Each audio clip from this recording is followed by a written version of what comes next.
Well, welcome to another edition of McReynolds Rundown. We just finished up our second short track of 2022, and it was under the lights at Martinsville, Virginia. A lot was going on up there, so let's dive right into it. What are my thoughts on the Ty Gibbs versus Sam Mayer scuffle?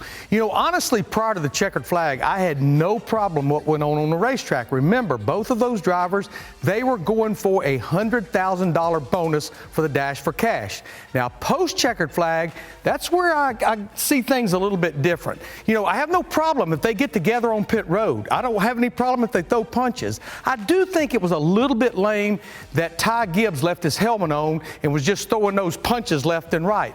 The one thing I do have a big problem, and I've always had a big problem with this, and this is where NASCAR may step in, is using your car for retaliation after the checkered flag. What if Sam Mayer had undone his belts? What if he had let his window net down? I don't think NASCAR will do anything about the scuffle, but all the other stuff, they may step in.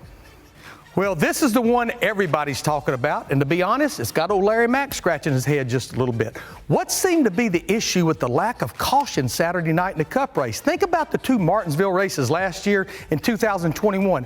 Both of those races had 15 cautions. Now, I know this race was 100 less laps, 400 and not 500, but I just think it was a plethora of things. When you get two drivers like Chase Elliott and William Byron that just dominate, it doesn't give you a lot of chance to play catch-up. And when you only have a few cautions, you don't get an opportunity to make changes on your car. But I think the biggest thing we thought the other night, it was the perfect storm. You had temperatures around 40 degrees.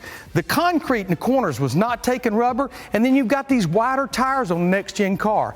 I'm not ready to throw the baby out with the bathwater just yet, but I would be willing to bet that NASCAR will be looking maybe if we need to make adjustment for the racetracks, for the shorter tracks with this next-gen car. Well, it's hard to believe we're going dirt racing again, the Bristol dirt track. So what differences could we expect in the Bristol dirt race this year compared to last year?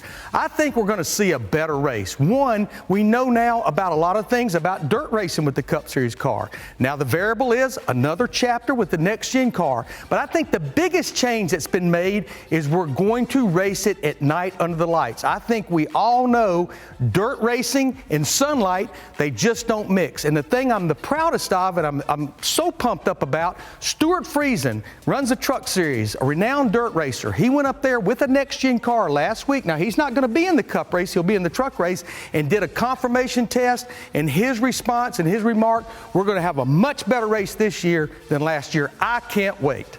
I really love this question that comes from Nick Cousins in Buffalo, New York. Hey, Larry, what do you think NASCAR can do to attract the same demographic that F1 seems to be excelling at in America for motorsports? Well, that's a great question, and I put a lot of thought into this, Nick. I think we're already going in that direction. We always can do more. We always can learn more.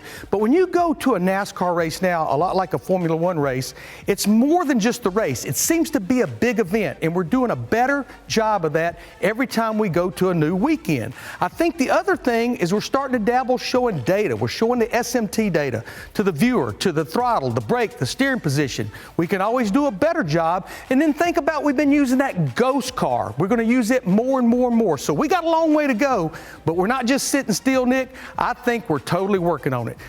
Keep those questions coming. Submit them to @NASCAR on Fox on Twitter. Use hashtag McReynolds Rundown. This wraps it up for this week. We're going dirt racing. Bristol, baby. Hey, race fans, thanks for watching our video. For all NASCAR on Fox news, content, and the best clips from Fox Sports, be sure to follow and subscribe to our channel.